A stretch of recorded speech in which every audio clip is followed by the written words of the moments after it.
All right.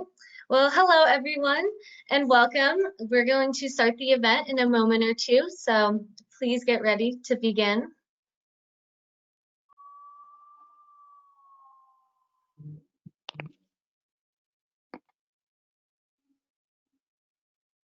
All right, well, I think we have just about everyone here. So hello and welcome. The Jacobstown Initiative is very excited to host the Discussing Software Engineering Industry Panel event. Thank you for joining us for today's event, put on in partnership with Triton Software Engineering and participation from Verimatrix and GCAS Incorporated. My name is Emma Jerez, and I'm the Jacobs Talent Director for Tech San Diego. Before we jump in, I'd like to say a couple things about Tech San Diego and today's event. Tech San Diego is a nonprofit that works with small to mid-sized companies in the San Diego region. My role is to work with student organizations to plan events, such as this one, and inform students of opportunities in our local tech ecosystem, such as internships or job postings. We offer several resources on our website, such as a comprehensive regional tech directory, which outlines who is hiring in the region, and our Campus Connection newsletter, which highlights upcoming JTI events and promotions. I encourage you all to check out the resources on our site at techsandiego.org and make sure you are subscribed to our Campus Connection newsletter so you do not miss out on important information. If you have any ideas for events or topics you would like to see featured on our podcast, please reach out to me at emma.jerez@techsd.org. You will be able to find all of this information in the chat section, so please feel free to check it out after the event. So for a few notes about today's event, I've worked closely with Anushka, Varun, and members of TSE to facilitate an interactive panel discussion. After Anushka and Varun introduce themselves, we will open up to a presentation from Verimatrix, and then I will open up the panel discussion with assistance from Varun. I will ask questions centered around the panelists' roles and careers in San Diego, while Varun will ask more technical questions. Please feel free to send questions in the chat throughout the event, and we will do our best to answer and ask each one. With that said, I welcome Anushka and Varun to say a few words about TSE and introduce themselves. Hey, can you hear me? Mm-hmm. Okay, awesome. Thank you, Emma. So before I start, I just want to thank the panelists for giving us their valuable time today and also the attendees for joining us. My name is Anushka, and I'm currently training to be VP Internal of Triton Software Engineering. And before we begin, I just wanted to briefly introduce Triton Software Engineering by reading our mission statement. And so Triton Software Engineering is a multidisciplinary student organization at UCSD.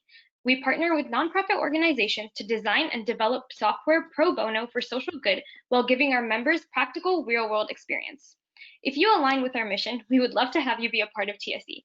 Currently, our applications are closed, but we recruit every fall, so please check back at our website at tse.ucsd.edu then. And yeah, thank you. Hey everyone, my name is Varun. I am, like Anushka, training to be the next VP External for TSE, which I will start in winter 2021.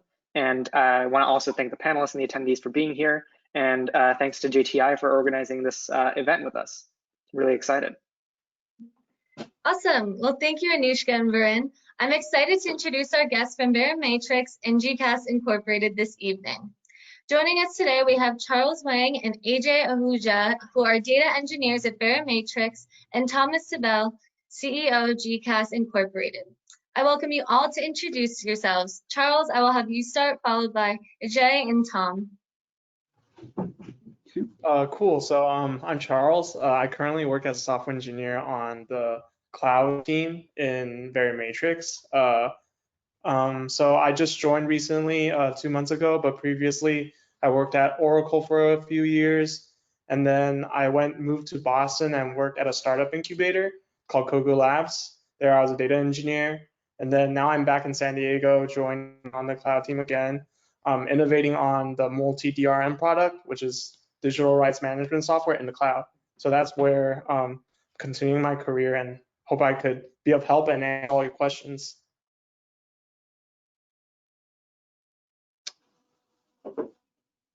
So would you like me to go? I will speak. This is Tom Savell. I'm with a company called GCAS Incorporated. We're located in San Marcos. Been in business for a very long time. GCAS Incorporated was founded or incorporated in 2000, but I was the founder, and it was started in 1981. I'm sure all of you remember that. That year was a very good year. The company does artificial intelligence software. And particularly, we use statistical techniques for forecasting future events. That includes the whole gamut from just data analysis and predictive data analytics, all the way through simulation and modeling optimization techniques, etc. We also have some neural networks effort as well, and that is something that is being pursued. The applications are centrally done for the Department of Defense. We do have a commercial side that sells accounting software, so it's quite diverse in that sense, but it's a very sophisticated accounting software that government accounting, the people who are vendors to the federal government have to apply special rules, and so this is a rule-based system that helps them with their techniques. I'm very excited to be here and hope that I can help you all as well. AJ? Thank you, Thomas. Hello, everyone. I'm Ajay Ahuja. I work as a data engineer at Verimatrix, and I've been working here for past 2 years. My core expertise being data warehousing, big data analytics, and here at Verimatrix, I've been working closely with different video content authority system teams and VOD teams, video on demand teams, and mobile app teams to deliver analytics on top of the products. I'm here open for questions that you have, anything related to my field or in general with respect to software engineering or data engineering. Thank you for having me. Awesome. Well, thank you all for being here. We really appreciate your help and support and informing all of us about what you do. So without further ado, if you'd like to begin your presentation, and then we can go from there. All right. So let me start off with our company's mission. We protect digital content applications and deliver with intuitive, people-centered, and frictionless security. Leading brand turn to Verimatrix for securing everything from premium movies to live streaming sports or any sensitive financial and healthcare data. We also do mission critical mobile applications. We also provide security around mobile applications, and we partner to get market faster, scale easy, protect valuable revenue streams, and win new businesses. We have more than 1,000 customers around the globe, and our global presence. Okay, here it is. We have primary offices in San Diego, France, and Germany. We do have people working in different locations in United States and Europe too. We do have offshore offices in India as well.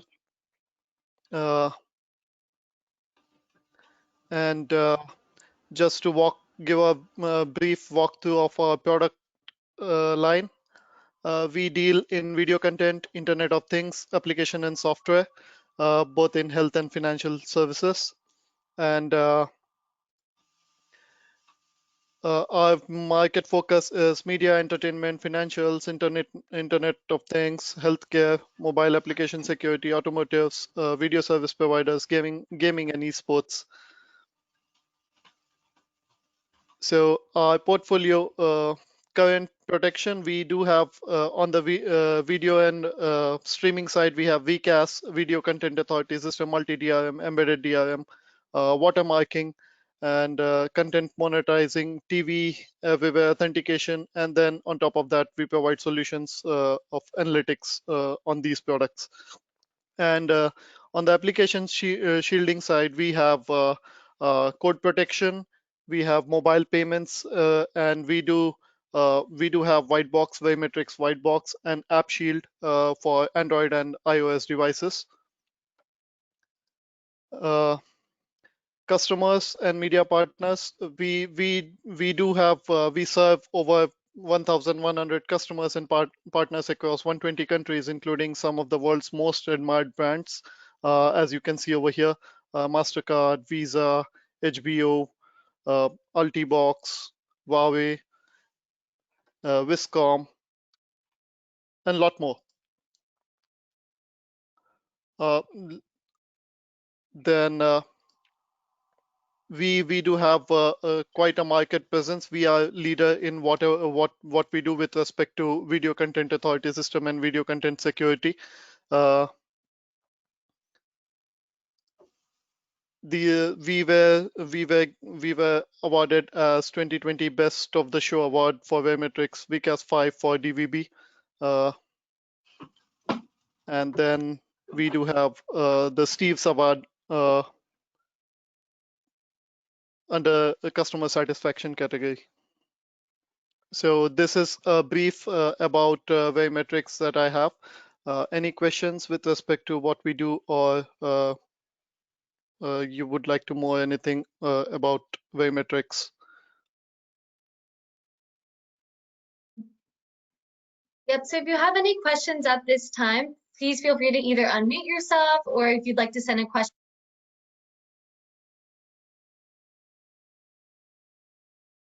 Sorry about that, technical difficulties. So if you have any questions that you'd like to ask at this point, please feel free to unmute yourself, like I failed to do so moments ago, or you can send it in the chat, and then we will get to your questions. So thank you for that presentation. It was really informative. And from here, we're going to start asking some questions. So, would you like me to present our company's capabilities? Yes, definitely. You'll have to allow me to share my screen. All right. All right. Just sent it. Okay. So let me get this in full mode so you can see it better. Or I'll just drag and peek. So the company, as I mentioned in my introduction, has been in business for quite some time, and I can't seem to get this thing to get big. Oh well. We were incorporated in 2000, and we are a small business. A government contractor. We specialize in predictive data analytics and various AI methods, and generally we use statistical techniques. Our expertise is in engineering and accounting and project management. We've had a number of commercial ventures over the years, and I will discuss some of those. But we do the full gamut from, it's a shame this thing can't get bigger. Anybody has a suggestion, it would be helpful. Here it is at the bottom. So we can see it better now? Yep, looks great. All right. So we do everything from simple statistical reports for our customers all the way through stochastic optimization. A large portion of the effort currently has been in the area of simulation and modeling. That we have a number of projects in that area. We use a great variety of AI methods for these modeling efforts. Everything from Bayesian networks and all the way through optimization and genetic techniques for the various solutions that we come up with. This is our accounting product. We have a whole suite of products. These are used by vendors into the federal government. If you are a government contractor, you have to do some special jumping through hoops in order to be qualified for doing business with the government. But probably more important is a lot of our data analytics customers, which include both the government and commercial. And this is a list of those customers in our base. Our efforts have been specific to using AI tool development. We have developed an extension to Bayesian networks that utilize higher order uncertainties in the propagation of the uncertainty through the network once you model it. We do a lot of simulation and modeling, as I mentioned. We have workstations here that utilize parallel processing using GPUs for this. Some of the applications include radar, acoustics, tracking, vibrations. A lot of things that change dynamically with time are of concern to our customers. But we also do maintenance, where we try to predict when things will fail once they're deployed in the field, whether it's an airplane or truck or ship or a train. That is a big deal to try to anticipate and reduce what is called the life cycle costs of the products that are out there. We also do a lot of work in planning and scheduling. This involves anticipating where there might be conflicts when you're working on very, very large projects, that you have what are called conjugation of efforts that cause conflicts between the tasks that are being done. And this all has to be anticipated and scheduled out. In medical systems, we do a lot of work. One of the more exciting ones that we did a few years back was to develop for the military, a concern has to do with the life signs, of the soldier in the field. That would be that they are developing and will be using in the near future smart uniforms that will be measuring the life signs, that's the heart, the breathing, etc., to know how the individual soldiers out there are doing in a combat situation. And that was kind of exciting. Again, as I mentioned previously, we do a lot of work in structural dynamics and control systems and acoustics, vibration, radar systems, etc. So these are some of the areas that we do work in, and I can answer any questions that you all might have as we go along, and I'll try to give you some advice as to how to be a good programmer and how to be a good system analyst in the future. Thank you. We can dispose of my sharing of the screen. All right. Thank you. Yep, of course. Well, thank you for your presentations. They were both very informative and created a great picture of both of your companies. So right now we're going to open up to some questions that we've had submitted from some students. So the first question is catered toward Charles and AJ. So the first one is, what led you to a job at Verimatrix, and what are some of the benefits of working for this company in San Diego?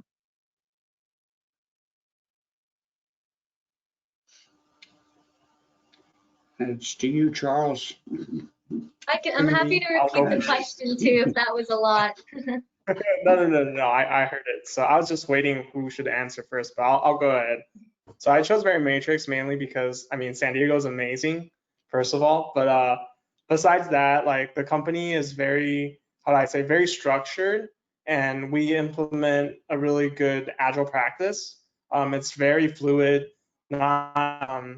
We change according to each of our teams, and then everyone's really, really nice, and we work together to help each other. That's the main point of why I joined. And also, right now, I think the media business is doing really well since everything's kind of remote. Security is a very, very good opportunity for you to go into, especially content security, like what we do.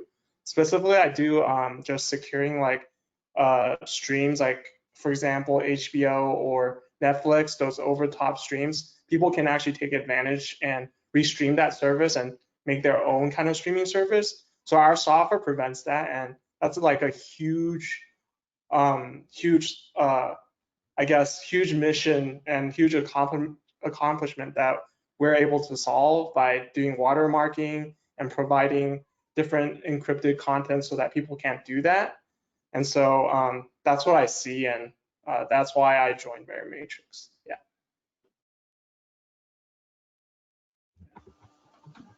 Awesome. AJ, do you want to add something? I think you're muted. He said that he was AJ, you're muted.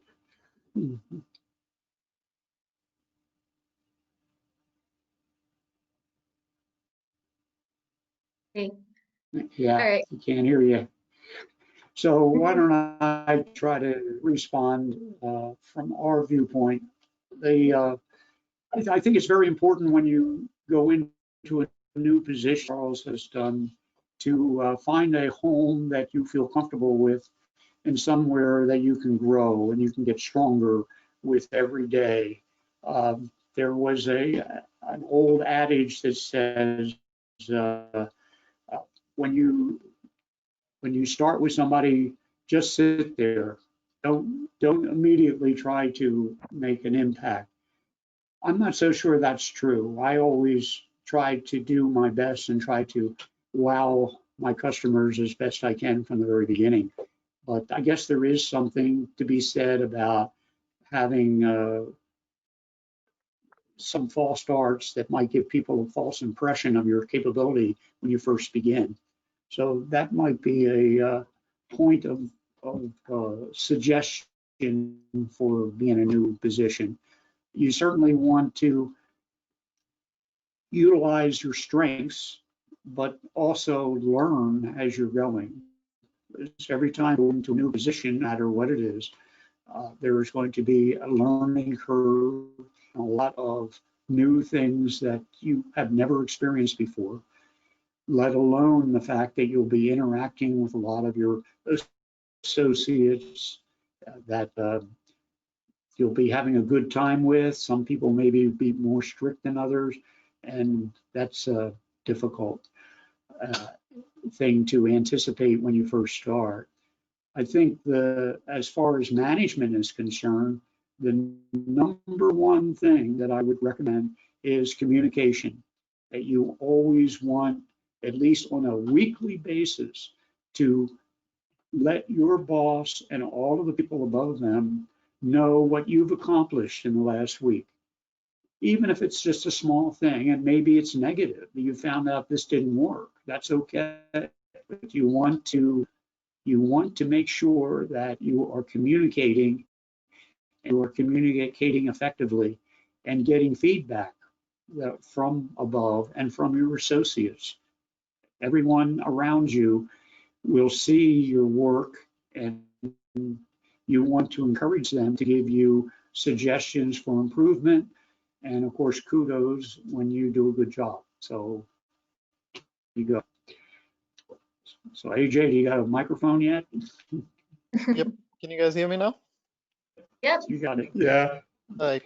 So I'm in San Diego from past 6 years now, and I joined Verimatrix because I wanted to move further into the career wherein I don't get stuck to doing the working on the old school on-premises databases and doing the traditional data warehousing. I wanted to go ahead and start working on big data and other analytics products and portfolios. I wanted to explore and expand my career. And Verimatrix was just starting a team on the analytics side at that point of time. And I really liked the values and the benefits that the company provides. And the opportunity here, it was more like a startup environment when I joined in. And I got an opportunity to work on everything and and openly without any restrictions, trying exploring new things. And I still feel there is a lot in this company, and there are people here are very open-minded and definitely look for anyone who wants to try something new and bring something added, something of a value to the team. And that's what pulled me here, and I'm here because of that. Awesome. Well, I appreciate all of the insight and just giving us a little picture of what it's like as in terms of a corporate culture and what it's like in your positions. So that leads to our next question of what are some of the advantages of working in the San Diego tech ecosystem? And this is directed toward anyone that is willing to answer or has some insight they'd like to give. Well, So are you speaking specifically to, I couldn't, you sort of broke up a little bit. So were you specifically speaking to healthcare or in general? Just in general, like working in San Diego and being surrounded by all these awesome companies, do you feel like there are some advantages of being situated in San Diego within this specific tech ecosystem? I have to laugh because I just started surfing, so that I just started learning how to do that. That's certainly an advantage. I would think that from a technical viewpoint, you have some outstanding universities, UCSD being the leader, and a lot of resources, supercomputer systems that are available, and a lot of very dynamic companies that are found throughout the area. So it's just an exciting place to live. Of course, the climate is also a real plus. I think the negative has to be the housing prices and that sort of thing. The cost of living is fairly significant, but fortunately, I think the employers realize this and they try to compensate you appropriately. Definitely. Well, it's awesome to hear that you took up surfing and that you've been enjoying your time here. Oh yeah. definitely for me, San Diego is definitely a addictive place. Sorry, Tom, did I interrupt you? Nope, I was just laughing. It's really an addictive place. I came in here and I didn't feel like going anywhere else to work. The weather here is pretty awesome, and technically this place is growing. It's becoming a hub for new startups, and there have been many big companies coming in and opening offices in San Diego as well. So this is the right time, I believe, for anyone who's trying to look at working in this place. This is gonna be a hotspot pretty soon, and right now it's not as crowded as the Silicon Valley or the Bay Area, I would say, but it has got its own touch, and it's calmer than I would say the Bay Area, and that's something that works for me, and that's what attracts people over here, I believe. Definitely.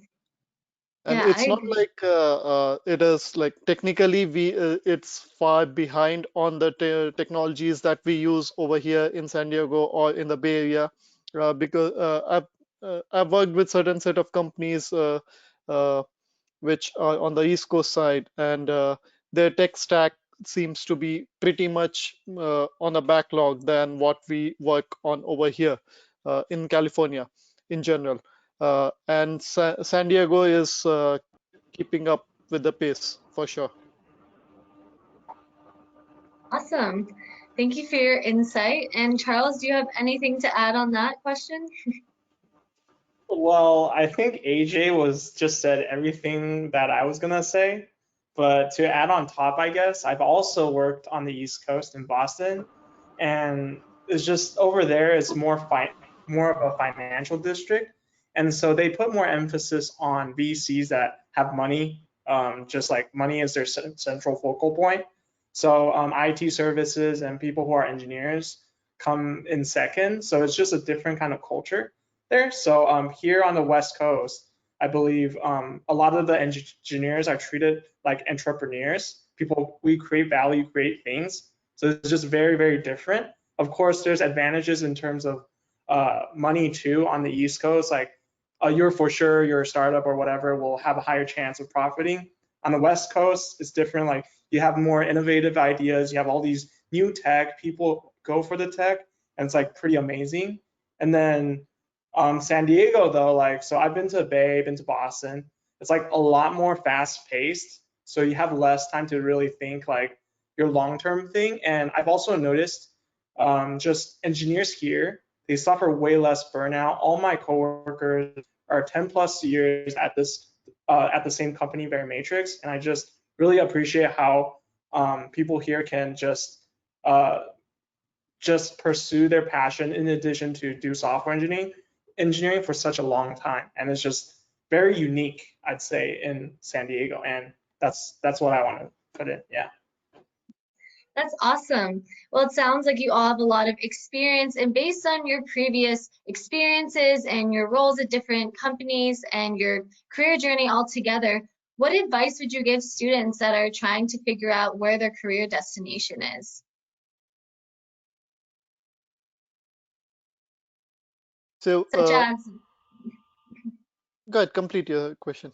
oh, yep, I was just gonna say that in terms of like choosing your career destination, do you have any tips or advice to give students about maybe strategies to approach that process in terms of looking at different positions all throughout the country and just understanding what you want out of the position and what you expect from the area you live, things of that nature? Can I nominate Thomas to go first? Because he seems like he would have a lot more to Sure. say for this. Definitely, yes. Wow, that's a very broad question that you raised, Emma. I think I will divert slightly from that and try to emphasize what I should be the goal for a person who is just starting out in software or in engineering, that what they should look for and how should they approach finding a position and finding something they're going to be happy with for a long time. You have to realize too at the on-site that the companies that hire you, they're investing time and money as well to try to grow you with the hopes that you will contribute to them in a big way over a period of time that you're working there. Not to say that they were expecting you to stay there forever, but they are expecting you to make a contribution and it to be a meaningful investment on their part. So with that as a backdrop, to try to address what you should be looking for, the first thing is what you want to think from your heart. What is it that you like to work in? Do you want to work in predicting things, which is something that excites me, to try to predict what's going to happen next? That's one of my passions. Or perhaps like my son. My son is he loves to create video games, so he's a gamer and he enjoys the dynamics of creating that sort of thing. I have 4 sons, by the way.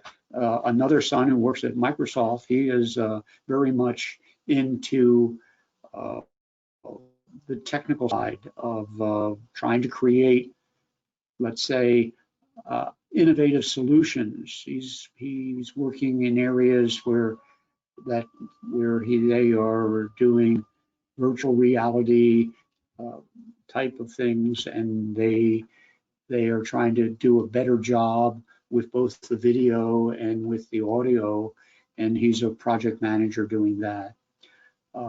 So my point is simply that you want to find something that you want, that you reach down inside your heart, and that's what you want to work in. Maybe it's medical systems. Maybe you want to make a contribution there. I do feel for AJ's comment about I didn't want to just sit around and work in database systems forever, but that's not to say that you want to skip that experience. You want to create a resume of your experience, and you want it to be full. You don't want it to be just a narrow peak. You want it to be full. So you want to have that database structures. You want to have geometric detail. You want to have, when I'm saying geometric detail, I'm talking about three-dimensional modeling of geometry. That is something that is very important in all areas. You want to have an understanding of everything from high-level computer languages all the way down to machine language. That you need to understand that, and perhaps a little bit of experience in each of those areas. That's something that you may not be using right away or at all, but you have to have that in-depth understanding. For example, let's say you were working in a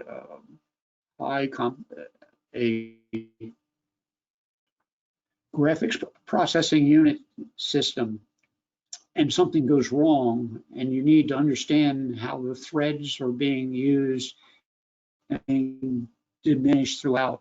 And that wouldn't work for you if you only have an understanding of, say, the graphics layer at the highest level. You want to strive, if you've decided that, yes, I want to work in computer programming, you want to become then a system analyst. You want to move in that direction. To have control over the design and the development of the software, because that's where all the fun is.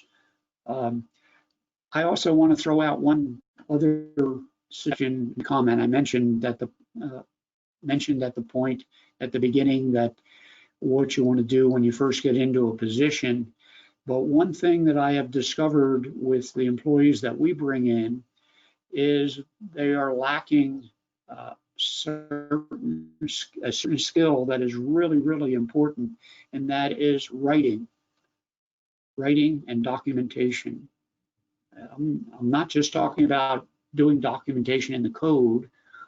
That's certainly important, but you also need to create documentation of what you are working on and document it thoroughly so that whoever follows you will have a good understanding of what's going on, but perhaps even more important, you will understand what's going on by creating those documents and understanding and creating simple flow diagrams, for example, of what it is. And in many cases, you're not going to be put into a brand new project that's starting from scratch.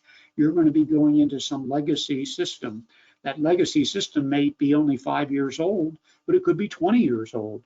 And they might put you in a position where you are trying to fix bugs in software. And yet are bugs in software. I'm sure you're shocked to find that out. But in order to fix those bugs, you need to understand the structure of the software.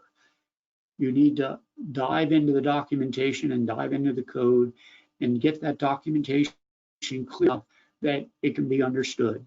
And what I have found is that the new graduates that come into our company seem to lack that skill level. I don't know whether it's just not emphasized in the college. And they also lack communication skills in terms of writing up details of what's needed to be done and what they have accomplished. So that's my soapbox. I'm going to pass it on to someone else. Yeah, well, that's awesome information. I mean, truly invaluable information, just great advice and insight. And I guess I can lead into my final question, which is, right now, colleges and universities are operating at almost a completely virtual environment. So what advice would you give people who only know college in a virtual context to optimize their experience to set themselves up for success later on in their careers?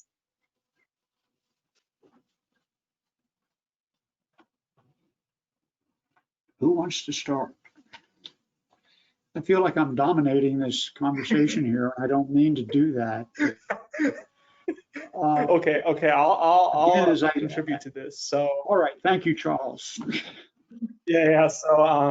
So although I don't have extensive experience in a virtual environment, I did in I went to UCSB, which is University of California, Santa Barbara. There's an option for you to sometimes kind of like skip going to lecture by watching videos on this platform they use. It's called Panopto. And so for me, what actually motivated me to succeed and really just be able to continue on in a virtual environment, because you can't attend a lecture, you don't have that interaction with the professor. Of course, you can chat, but it's still very, very difficult, and it's just different. Like, you don't have that real-time experience. So for me, when I got lazy sometimes, I'll be honest, I got lazy sometimes, and sometimes I skip class, so I watch the videos. So some of my friends do go to lecture, but most of them don't. But when they do watch the Panopto lectures with me, when they also skip, we usually either voice chat. Like a good way would be like your group, your study group would voice chat, but especially now during COVID. But before, we would just gather up together, go to like some hall or study hall, and then we would just share different insights that each one of us have, and that actually builds up your rapport. And in the future, when you start working in software development teams, it's like when you talk and interact, it makes ideas more flow around, and it's just more fluid, and you have all these different ideas, and then you all reach a consensus to choose an idea or go with one way after doing some analysis. That is a huge, huge thing that will definitely help you later on. And also another thing is like,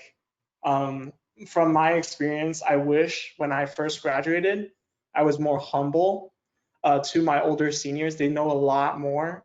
And so because they're seniors, they're very nice. They know like all the ins and outs of different, all the politics too, honestly. And so they won't like really go out of their way to like really reprimand and help you, because it's just like how they've as they grow as an engineer, that's how they became. And so I really suggest like being humble. When I first exited college, I was not exactly the most polite person. I was pretty direct, and so being able to just like listen really well is also a huge thing. And so for people in virtual environments, especially like with less and less interaction, I feel like just being able to get together in terms of over a Zoom meeting, participate in a group and study together, that's a huge thing. And I built connections with some of my friends who they're now at Facebook, Google, one at another startup, and like it's definitely the connection will help you later on, especially now during with everything that's virtual. And so that's what I would say. Yeah. Thank you. Is there anything else that anyone would like to add? And if not, I will invite Vern up to ask some questions as well.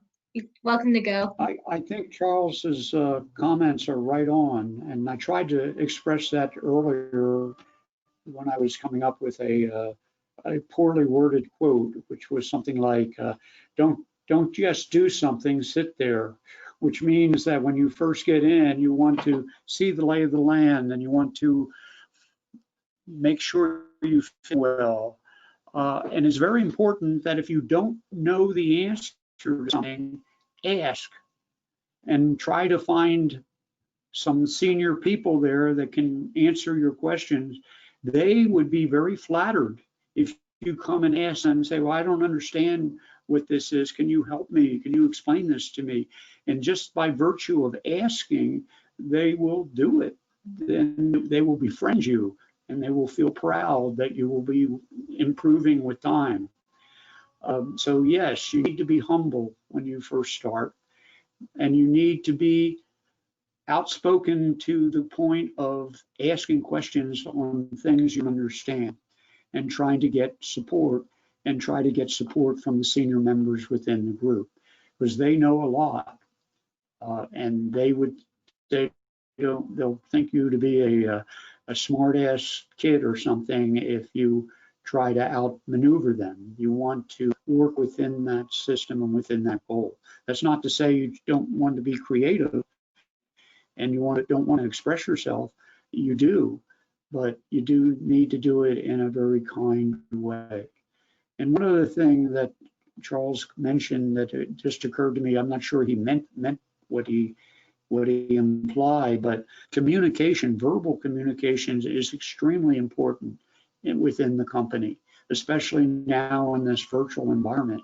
If you feel nervous presenting your work to someone else and you feel frightened, I would recommend joining an organization like Toastmasters to help get you over that fear and help you get to a point where you can spontaneously explain what you're doing and use good English and use proper phrasing of the words and presenting the thing in a spontaneous way. So again, it's communication in writing, communication verbally, and then expressing your skills. The final point is you never stop learning. And that means you learn a lot within that company that you're working with, but also if that company does offer the ability to take classes at the university, go ahead and do that and extend your knowledge and become more knowledgeable, and even go get a master's degree or even get a PhD if that's appropriate. So it's your learning never stops. You need to keep working all the time. And that's really important. I tell you from a person that is by far probably older than the three of these guys together. Well, I appreciate all of your advice and sharing some resources that helped you along the way and helped you develop as a professional. So at this time, I'd like to invite Varen up here to ask some questions that he has as well. Hey everyone, thank you so much for taking the time to be here today. We really appreciate all your answers to our questions before. I'm just going to ask a couple of questions we have pre-submitted by students in TSE. So the first question is, what should we as college students be doing to prepare for internship interviews and hearing back when applying? Anybody can enter this, maybe Ajay or Charles, since you're currently in an engineering position.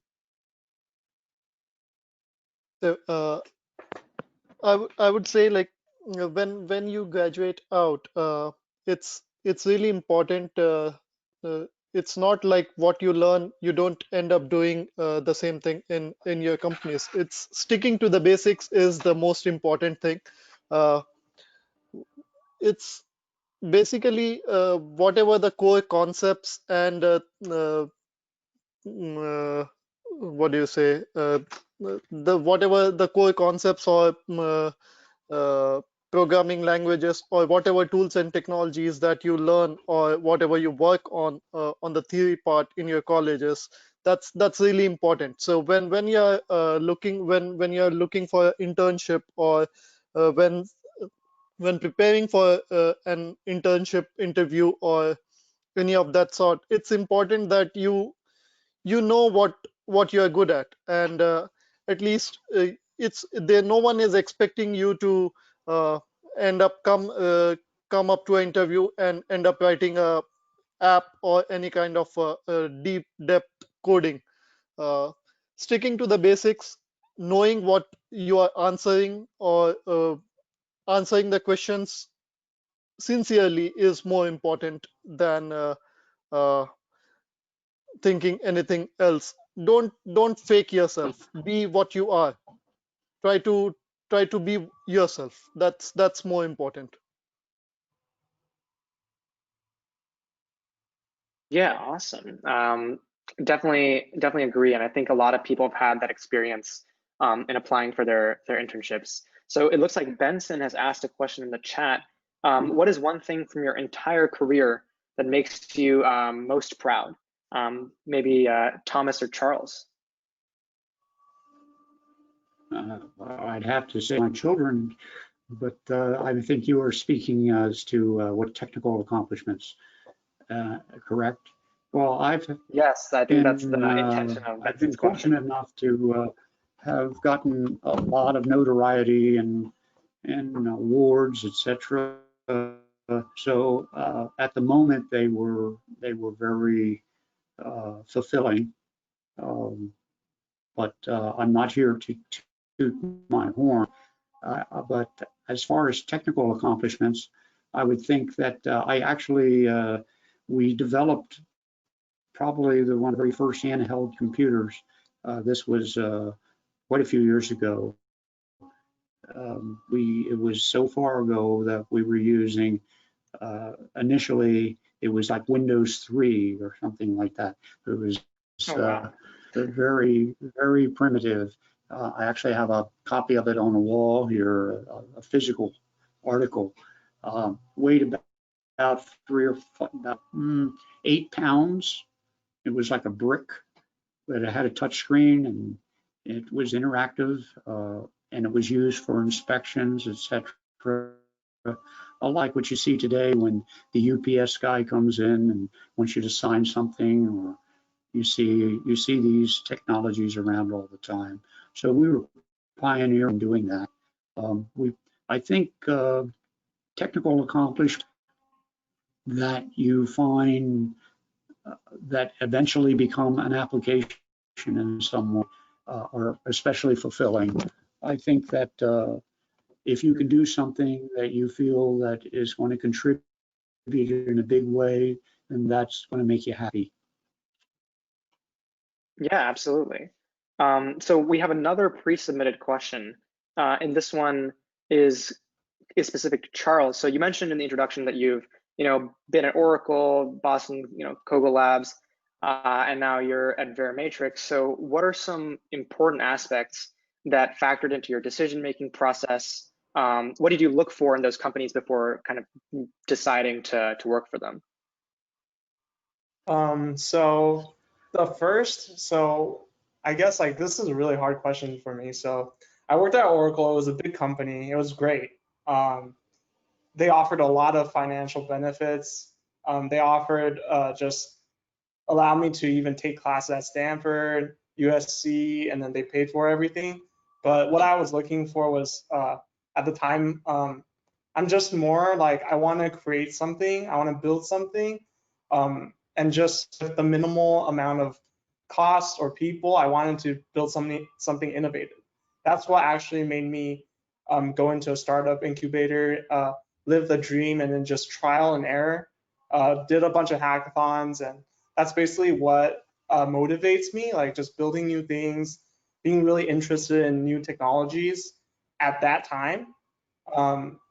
Yeah, so that's like why why after I joined Oracle, I decided to go to incubator in Boston, really try to build out my ideas, meet people with the same, same goal to build something new, like just exploring. And so that was why I went to Boston. And then after Boston, I tried a lot, seen a lot of, at the incubator, there's a bunch of startups. I saw a lot of startups start, fail.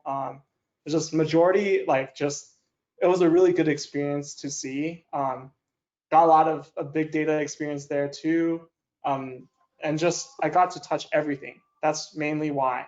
And so after Boston, I chose to come back because I realized that at Verimatrix, just in the end, I feel like for me, not for everybody, but for me, the people you work with are super, super important.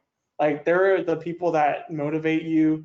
And then also the chemistry is super important in the success of a team. And so that's actually my reason for rejoining Verimatrix and coming back. And so in the end, it's for me, it's just me. Like other people have different goals, like they want to be the next CEO or something or build a new thing. But over the process, throughout my career, I realized that I prefer working with nice people who collaborate and have a common goal, and that's super important. And Verimatrix was it for me. And yeah, that's mainly it. But overall, like I'd say that if I were to go back, like I would suggest you, like if you do get into one of those big companies, maybe try to stay there for a while. I did stay there for a while. You can definitely take advantage of all those resources that the companies provide you and stay long enough to just contribute back for the amount they put in and invested in you. And so, like Thomas said earlier, it's super, like, it's just a good, like, being a good Samaritan to be giving back for the years they put into you, and also for your own development. Like, big companies and organizations can provide you a lot more. Verimatrix too, they provide you a lot of just resources like side learning and everything, and just take advantage of it, grow yourself before you go out, venture into the world, because there's a lot more, like, I think, like, just staying put and learning a lot more before you go out will give you a higher chance of success if you want to aim for that big goal. And so I really agree with Thomas, what he said, and he actually made me learn a lot just from talking from experience. I wish I met him earlier in this call. And so, yeah. Definitely. Yeah, basically. So, yeah, thank you. Thank you for that answer. We have a couple more questions. I think these are more directed towards Ajay. So you worked on a bunch of different teams, Video Content Authority you mentioned, Video on Demand. So how would you recommend interns get the most out of their experience, whether it's on any of those kinds of teams that you worked on? How do you recommend interns get the most out of their summers or work at a company like Verimatrix, either work from home or in an in-person environment? So, as Thomas said earlier, it's important. The communication is the most important part. So, be it communicating verbally or uh, uh, listening to the communications that you get from the team is very important. And when you work in any of the team, like when I joined here, I joined in as a level 1 data engineer, and I had no knowledge about what all tools and technologies that the team uses. I was pretty much centric to working on Oracle database and ETL tool, Informatica, and then later on when I joined in here, there was a portfolio of tools and databases that I'm supposed to work with, and a bunch of programming languages. My experience was very limited to the tools and very basic programming. So the most important thing that you can do during the internship is not about going and developing something brand new. It's about understanding the culture, how the corporate culture works, how the teams function, and how they contribute, how they communicate with each other. So that will be the best thing to learn, and at the same time, you will have opportunity to learn new tools and technologies. Make the best use of your time to explore these things and try to understand try to understand yourself, seeing where you fit in, and uh, uh, try to understand what should you do next. That will let you explore the answers to the questions that you have in your mind. What should be my path next? When you come into an internship, you get a chance to learn from very experienced people. So that, I would say, it would be the best thing to do is listen to them, try to explore different aspects, different things in a company, and try to get answers to the questions that you have in your mind with respect to your career, and proceed further accordingly. All right, yeah, definitely. Thank you for the answer. I think a lot of people are anxious or interested to learn about how their internships will work remotely. So what do you recommend people do to get the most out of their virtual internships? Because it's definitely not the same as having your mentor sitting next to you at a desk, right? Yes. So before I joined Verimatrix, I was working in a consulting firm, and I worked for very big customers. And mostly we used to work remote, and all the on-site teams used to. I used to work from India, and many of the folks used to work in different countries, and uh, all of our works used to be virtual. Like we have meetings, and frankly speaking, this, at least we have now this teleconferencing. And doing teleconferencing 10 years back, it used to be a huge setup, and people coming and sitting in a meeting room and doing all that kind of setup was really not easy.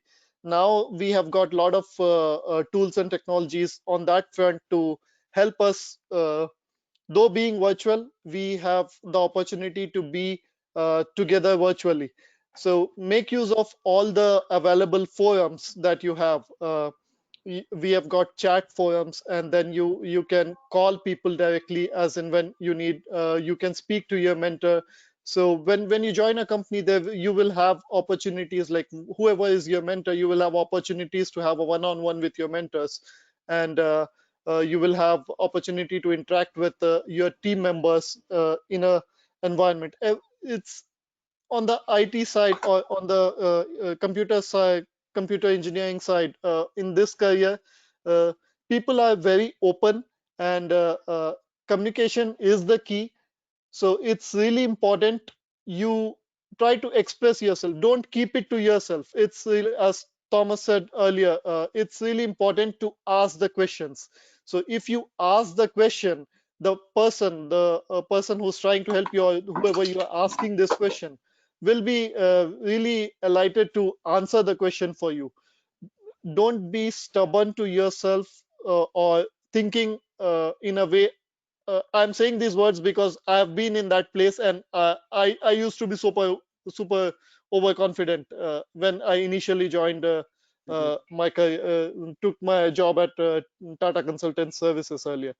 So I used to think I'm good at everything and I don't need anyone's help. That's a really wrong approach, and that hit me back very hard in the initial phases of my career. So that was a good thing actually, because it happened very initial in my career and I learned it. Now you guys have an opportunity to know this. So it's better. See, the world. The thing is, there is a lot to learn in this world. So Yeah, stay definitely. hungry, stay foolish. Yeah, you might have heard the name of this book. Uh, it's I like the phrase of the title of this book itself. It's There's a lot. You are just starting your career, so it's good for you to ask questions, try to learn new things, try to communicate with all the mentors. Doesn't matter. At times, you might end up asking some stupid question, and at times, when you ask a stupid question, not everyone answers the question very politely. So you should be ready to take it. Yeah, Don't definitely. feel shy of Mm. asking wrong questions. It's really important. Ask stupid questions. That's fine. That's totally fine.